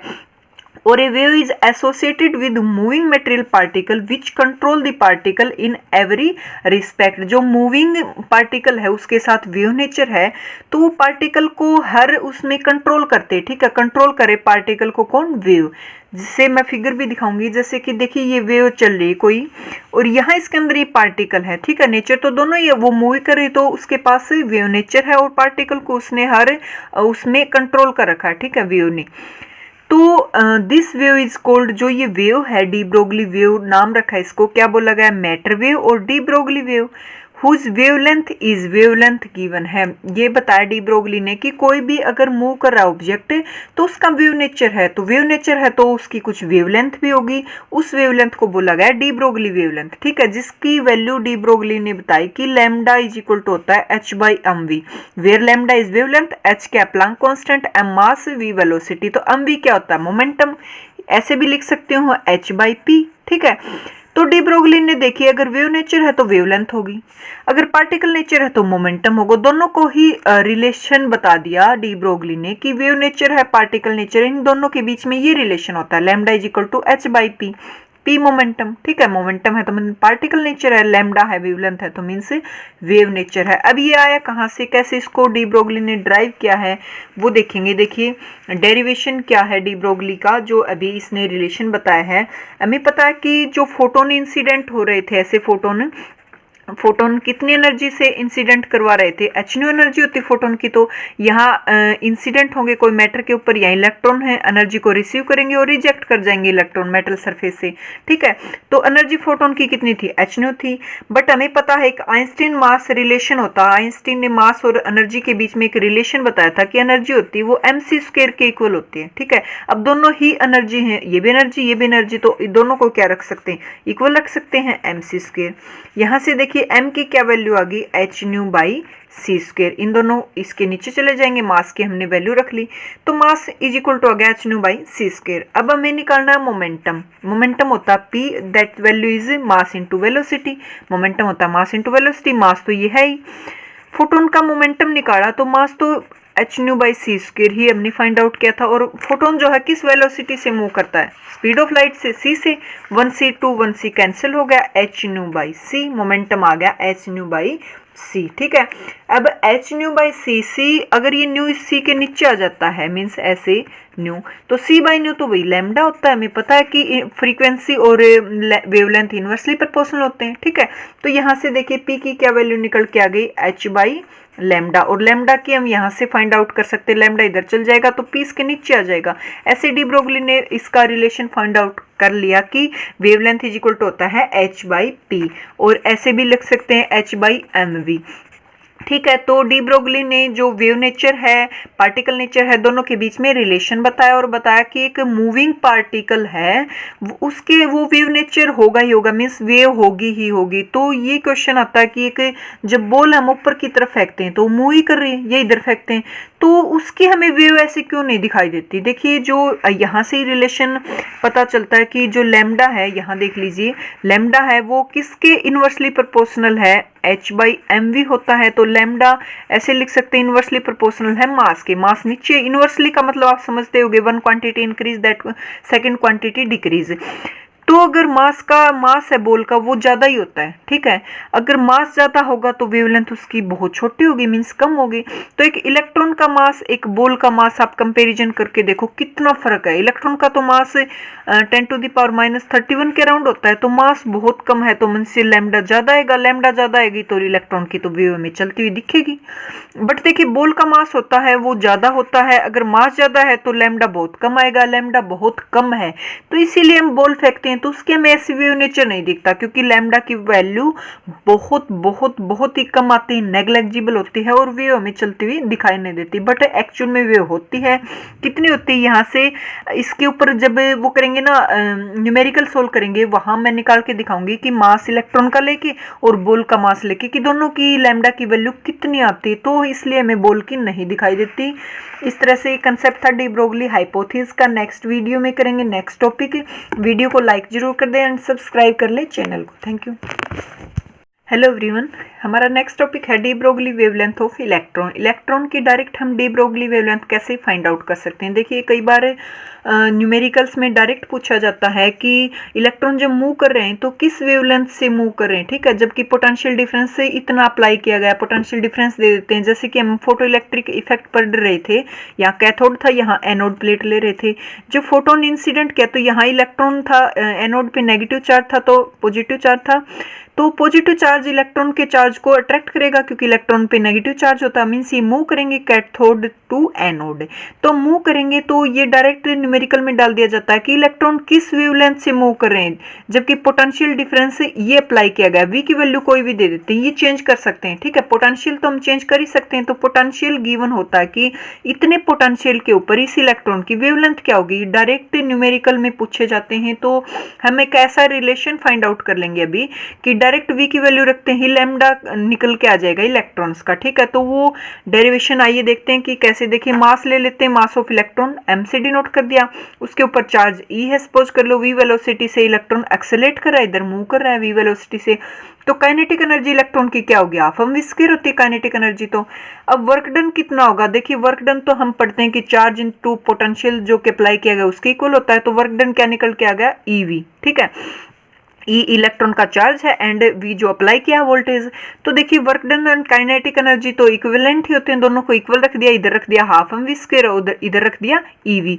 तो यहाँ देखिए वेलोसिटी की वैल्यू यहाँ से निकल के आ गई, सभी को राइट हैंड साइड ले जाते हैं तो 2 EV बाई एम का रूट, क्योंकि स्क्वायर है, स्क्वायर हटाने के लिए स्क्वायर रूट लग जाएगा राइट हैंड साइड। ये वेलोसिटी की वैल्यू निकल के आ गई।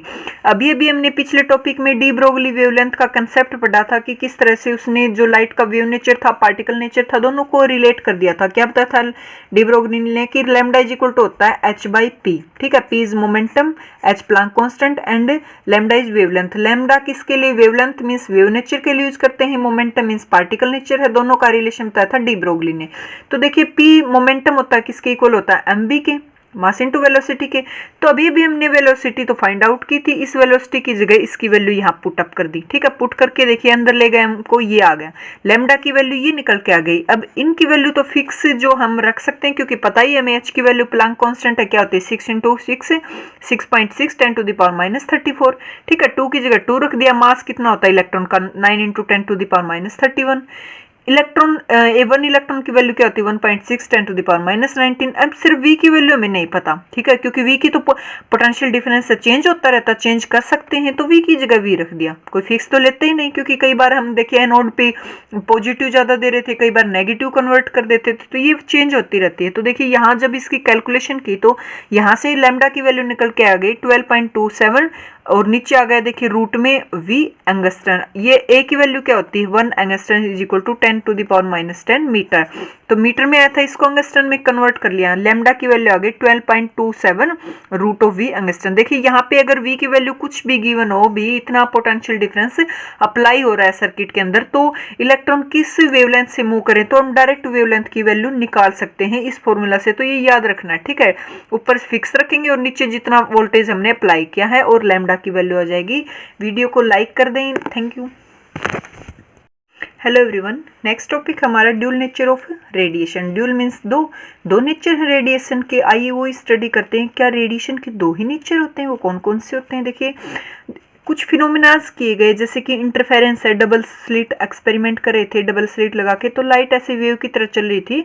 इंटरफेरेंस में डाइफ्रैक्शन देखा गया, पोलराइजेशन देखा गया, वहां से पता चला कि लाइट का तो वेव नेचर है, लाइट जो है वेव की तरह ही ऐसे चल रही है, ठीक है। कुछ ये एक्सपेरिमेंट किए, वहाँ से पता चल गया कि लाइट का वेव नेचर है। बट अदर एक्सपेरिमेंट किए गए जैसे कि फोटो इलेक्ट्रिक इफेक्ट है, कॉम्पटन इफेक्ट है, ब्लैक बॉडी रेडिएशन है, या फिर ये कहें कि इनमें पता चला कि जो लाइट का है वो पार्टिकल नेचर है। कैसे? फोटो इलेक्ट्रिक इफेक्ट जैसे कि ऐसे कोई मेटल ले लिया, उसके ऊपर लाइट इंसिडेंट कर रहे थे पैकेज की फॉर्म में जिसकी एनर्जी थी h, तो जो ये इलेक्ट्रॉन्स थे लूजली बाउंड इलेक्ट्रॉन, वो इस एनर्जी को रिसीव करके इजेक्ट हो रहे थे मेटल सरफेस से। तो जो फोटोन था वो क्या था? पार्टिकल था। एक पार्टिकल पार्टिकल से टकराएगा तभी इसको इजेक्ट कर पाएगा। तो जब फोटो इलेक्ट्रिक इफेक्ट और ये अदर इफेक्ट किए गए तो वहां से पता चला कि लाइट का तो पार्टिकल नेचर है। तो लाइट का कभी वेव नेचर है, कभी पार्टिकल नेचर है। इसका मतलब क्या हुआ? लाइट के तो दोनों ही नेचर हैं, जिसकी नीड होती है वही काम कर लेता है, मीन्स उसी को यूज कर लेते हैं। तो इसी वजह से नाम में इसका रखा गया डुअल नेचर ऑफ रेडिएशन। के रेडिएशन के दो नेचर होते हैं। कौन कौन से? वेव नेचर भी होता है और पार्टिकल नेचर भी होता है। ठीक है, तो कई बार ये काफी इंपॉर्टेंट है, डायरेक्ट जैसे एग्जाम में स्टेट है इनमें पूछ लेते हैं कि जैसे नाम दे देंगे डाइफ्रैक्शन है या फिर ये कहेंगे पोलराइजेशन है, इसमें लाइट का कौन सा नेचर होता है?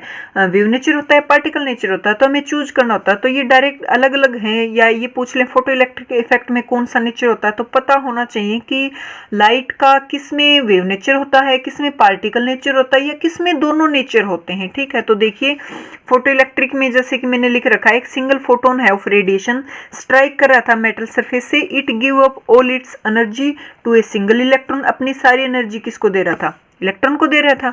इन एन एटम, एटम के अंदर the electron is knocked out of the metal, metal से बाहर निकल जाता था, इलेक्ट्रॉन एमिट हो जाता था फ्रॉम अबव फैक्ट। इस फैक्ट से हमें पता चला था it is clear that A particle जो कि फोटोन था कोलाइड अगेंस्ट अनदर पार्टिकल, एक पार्टिकल अनदर पार्टिकल के साथ कोलाइड कर रहा था। अदर पार्टिकल कौन था? इलेक्ट्रॉन। ठीक है, हंस रेडिएशन क्या है? एक पार्टिकल नेचर है रेडिएशन का। तो it means radiation sometime behave as a wave, कभी कभी तो वेव की तरह बिहेव करती रेडिएशन लाइट जो है, and sometime as a particle, कभी कभी वो पार्टिकल की तरह बिहेव करती है। तो इसका मतलब क्या? Radiation has dual nature. इसका मतलब रेडिएशन के तो दो नेचर हैं, क्या? Wave and particle.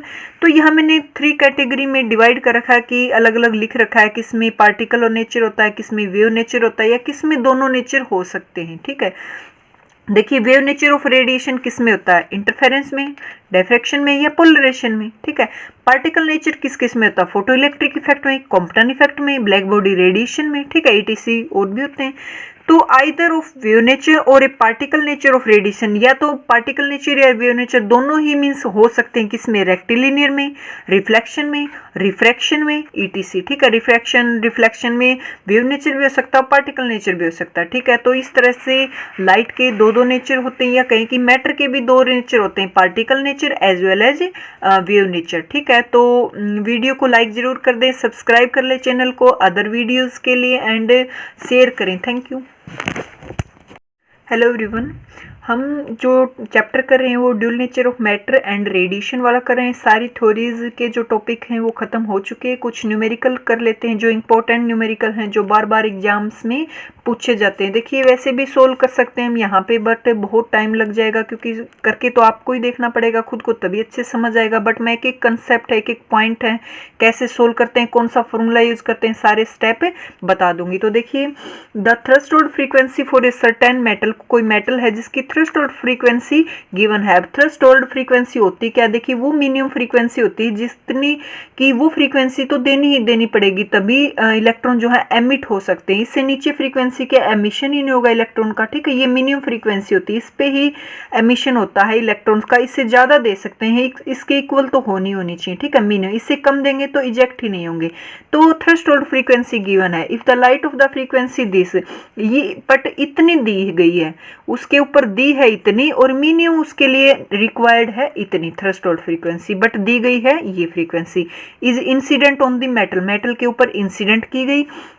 Cut off voltage हमें फाइंड आउट करना है फोटो इलेक्ट्रिक एमिशन के अंदर। ठीक है, कट ऑफ वोल्टेज कितना होगा? प्लांक कांस्टेंट की वैल्यू गिवन है और 1 इलेक्ट्रॉन की वैल्यू गिवन है। ये गिवन ना हो तो भी हमें पता होनी चाहिए। ठीक है, तो देखिए थ्रेशोल्ड फ्रीक्वेंसी ये गिवन है, इतनी मेटल के ऊपर इंसिडेंट की गई फ्रीक्वेंसी। वी नोट की हमें वैल्यू निकालनी है कट ऑफ वोल्टेज। ठीक है, या स्टॉपिंग वोल्टेज भी बोलते हैं इसको। तो हमें एक रिजल्ट हमें फोटो इलेक्ट्रिक इफेक्ट में पता था, मीन्स वहां से हमने फाइंड आउट किया था कि जितनी फोटोन की एनर्जी होती है h, फोटोन की एनर्जी इंसिडेंट करते हैं वो 2 पार्ट में डिवाइड हो जाती है कि इलेक्ट्रॉन को इजेक्ट करना मीन्स उसका वर्क फंक्शन, प्लस अगर रह गई एनर्जी तो वो मूव करने लग जाता मोमेंट के लिए मीन्स काइनेटिक एनर्जी। तो फोटोन की एनर्जी किसके इक्वल होते हैं, work function plus kinetic energy के।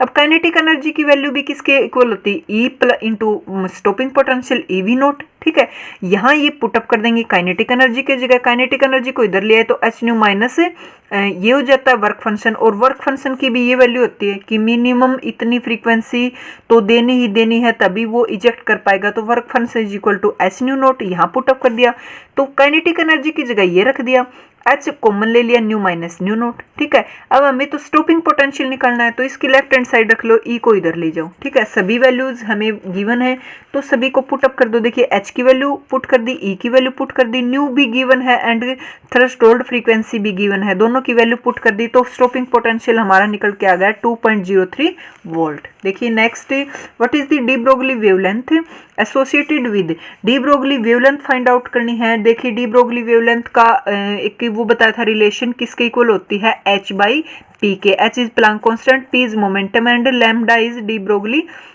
वेवलेंथ। कोई भी अगर पार्टिकल है मूव कर रहा है, अगर मोशन में है तो उसका वेव नेचर होगा ही होगा, और अगर वेव नेचर है तो उसकी वेवलेंथ भी होगी। ठीक है, उसके साथ पार्टिकल भी था तो उसका मोमेंटम भी होगा। ये रिलेशन किसने बताया था, डी ब्रोगली ने। तो ये कह रहा है कि ये लैम्डा की वैल्यू फाइंड आउट करो, किसके लिए फाइंड आउट करो कि एक इलेक्ट्रॉन इस स्पीड से मूव कर रहा है और एक बॉल जो है इस स्पीड से मूव कर रही है, तो दोनों के लिए फाइंड आउट करो कि क्या क्या आती है, जबकि एच की वैल्यू और मास इलेक्ट्रॉन का गिवन है। देखिए मास इलेक्ट्रॉन फर्स्ट इलेक्ट्रॉन के लिए फाइंड आउट कर लेते हैं डी ब्रोगली वेवलेंथ। तो इलेक्ट्रॉन का मास ये गिवन है, वेलोसिटी किस वेलोसिटी से मूव कर रहा है वो भी गिवन है, सिर्फ यहाँ पुट कर देते हैं फॉर्मूला में, एच की जगह प्लांक कांस्टेंट की वैल्यू पुट कर दो, पी होता है मोमेंटम जिसकी वैल्यू होती है मास इनटू वेलोसिटी, मास की जगह मास रख दो, वेलोसिटी की जगह वेलोसिटी रख दिया। तो यहाँ देखिए कैलकुलेशन करने के बाद हमने फाइंड आउट किया कि लैम्डा की वैल्यू इलेक्ट्रॉन के लिए वेवलेंथ की वैल्यू 0.135 नैनोमीटर, बहुत ही कम आई है वैल्यू निकल के। ठीक है, जब हमने सारी वैल्यूज को पुट किया। अब हम बॉल के लिए फाइंड आउट करेंगे कि बॉल के लिए डी ब्रोगली वेवलेंथ क्या होती है। देखिए बॉल का मास गिवन है, ये बॉल का मास गिवन है। ठीक है, तो देखिए ग्राम में गिवन है, हमने किलोग्राम में कन्वर्ट कर दिया। वेलोसिटी, इस वेलोसिटी से बॉल मूव कर रही, तो सिर्फ h की जगह h की वैल्यू, मास की जगह बॉल का मास एंड वेलोसिटी की जगह वेलोसिटी रख दिया, तो ये वैल्यू निकल के आ गई। देखिए बहुत बहुत कम आई इलेक्ट्रॉन से, तभी जब इलेक्ट्रॉन मूव करता है तो उसकी वेवलेंथ ऑब्जर्व की जा सकती है, बट एक बॉल मूव करती है तो हम वेवलेंथ नहीं देख पाते, क्योंकि वेवलेंथ देखिए लैम्डा की वैल्यू बहुत बहुत ही कम आई है, इसलिए हमें बॉल को फेंकते हैं तो ऐसे उसकी वेव को ऑब्जर्व नहीं कर पाते, हमें दिखती नहीं है वो। नेक्स्ट देखिए, through what potential difference should be and electron way accelerate so that it's de Broglie wavelength become this. अगर इतनी वेवलेंथ है इलेक्ट्रॉन की, डी ब्रोगली वेवलेंथ है, तो उसका पोटेंशियल डिफरेंस कितना होगा, मीन्स कितना अप्लाई किया होगा कि वो इस डी ब्रोगली वेवलेंथ से ऐसे एक्सेलरेट कर रहा है। ठीक है, देखिए excellent means electron negative positive, negative negative से पॉजिटिव की तरफ जाते हैं। ठीक है, तो हम बाहर कुछ पोटेंशियल तो अप्लाई करते हैं, तो पोटेंशियल की वैल्यू अगर गिवन हो तो हम बता सकते हैं कि इलेक्ट्रॉन किस वेवलेंथ से मूव करता होगा। यहाँ वेवलेंथ दे रखी है तो पता ना कि कितना अप्लाई किया होगा। ठीक है, अब हमें डायरेक्ट है डी ब्रोगली वेवलेंथ से हमने डायरेक्ट फॉर्मूला फाइंड आउट किया था इलेक्ट्रॉन्स के लिए, लैम्डा होता है 12.27 रूट वी नीचे। ठीक है, यहाँ से वी की वैल्यू एक गिवन है हमें, अब क्या गिवन हमें, देखिए वेवलेंथ गिवन है, यहाँ वेवलेंथ की जगह वेवलेंथ रख दे तो वी की वैल्यू हम आसानी से फाइंड आउट कर सकते हैं कि कितना पोटेंशियल अप्लाई किया होगा। वी की वैल्यू हमने फाइंड आउट कर ली 9410 वोल्ट। ठीक है, इतना पोटेंशियल अप्लाई किया गया तभी वेवलेंथ, इतनी वेव से वो इलेक्ट्रॉन मूव कर रहे हैं। ठीक है, नेक्स्ट देखिए, what is the momentum of the photon of energy this. अगर मोमेंटम फाइंड आउट करना फोटोन का, अगर उसकी फोटोन की एनर्जी इतनी है 1 मिली वोल्ट। ठीक है, अब एनर्जी देखिए फोटोन की 1 मिली वोल्ट है, हमें जूल में कन्वर्ट करनी है, तो इलेक्ट्रॉन की जगह इलेक्ट्रॉन की वैल्यू तो होती है 1.6 10⁻⁻19। ठीक है, 19, और मिली के लिए यूज करते हैं हम 10⁻3। अब देखिए -19 + 3 कितनी बच गई, -13। ठीक है, तो यहाँ ये 6 होता भी मिली की जगह। ठीक है, किलो के लिए होती है ना 10⁻³ तो मिली के लिए 10⁻6, 19 में से 6 गए 13 जूल, ये जूल में एनर्जी हमने कन्वर्ट कर ली। तो ये रिलेशन हमें पता है कि आइंस्टीन रिलेशन है मास और एनर्जी के बीच में, E=mc²। mc को इधर रख लिया, एक c को इधर रख लिया। mc मास इंटू वेलोसिटी किसके, मोमेंटम होता है। c क्यों लिया, क्योंकि फोटोन जो है स्पीड ऑफ लाइट के इक्विवेलेंट मूव करता है, उसी स्पीड से जितनी स्पीड से लाइट मूव करती है। तो mc की जगह p रख दिया, मोमेंटम c की जगह c रख दिया। तो यहां से हमने रिलेशन फाइंड आउट किया, p आ गया, देखिए इधर तो E है तो E=PC हमने फाइंड आउट कर लिया। तो P की वैल्यू हमें निकालनी, तो C को इधर ले जाएंगे, P आ गया E/C। E की वैल्यू तो गिवन है, C की हमें पता है लाइट की स्पीड क्या होती है 3 × 10⁸। दोनों को कट किया तो मोमेंटम निकल के आ गया दिस, ये मोमेंटम निकल के आ गया फोटोन का जब एनर्जी गिवन हो। इस तरह से अदर भी आप प्रैक्टिस कर सकते हैं, अदर न्यूमेरिकल्स पे भी इसी तरह से बहुत इजी कंसेप्ट रहेंगे। अगर आपको थ्योरी समझ आ गई, ये फॉर्मूला समझ आ गया, कौन से फॉर्मूला कैसे ड्राइव हुआ था, किसने दिया था, तो आसानी से हम सोल्व कर सकते हैं। अगर आपको वीडियो पसंद आई तो प्लीज़ लाइक ज़रूर कर दे, सब्सक्राइब कर ले चैनल को, एंड कमेंट बॉक्स में कमेंट कर सकते हैं। Thank you.